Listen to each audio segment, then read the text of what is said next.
Allahu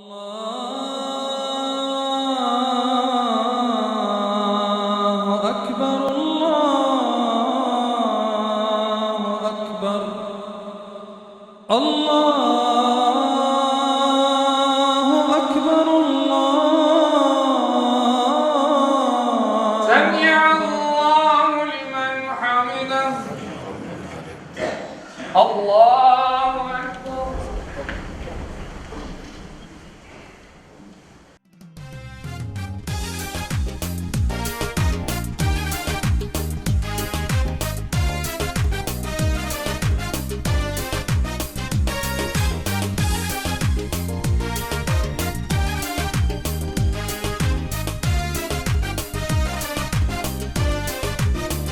Hayat öyle geçer, bir sikelle bir sikette, her bir dakika. Аллаха шакур, что гостей на самом деле бывает много, потому что, в принципе, самое главное, чтобы в доме и было много гостей, чтобы он был полон счастьем, улыбками, потому что это довольно праздничный день для нас всех.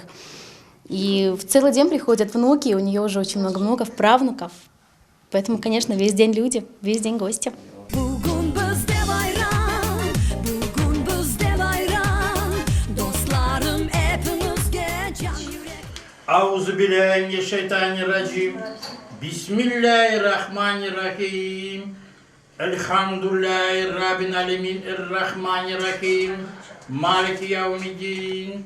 İyyâke na'budu, iyyâke ista'in. Pek sevimli olsak biz özümüzü bahtlı sayamız, birlikte olayık, envetanımızı seveyik. Bu yıl pek sıcaktı.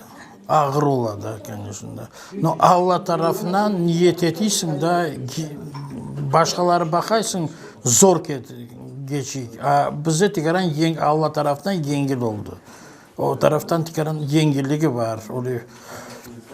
Niyetimiz var, sabah niyet ettiğimiz de Allah Teala bize yardımcı oluyor.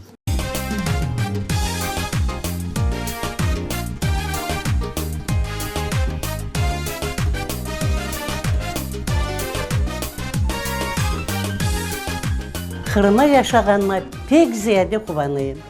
Cümleye kısmet nasip kılsın Kırım'a gelip yaşamaya, bütün Müslüman halkına bu bayramı hepsimiz bir kıvançla geçirmeye kısmet nasip kılsın.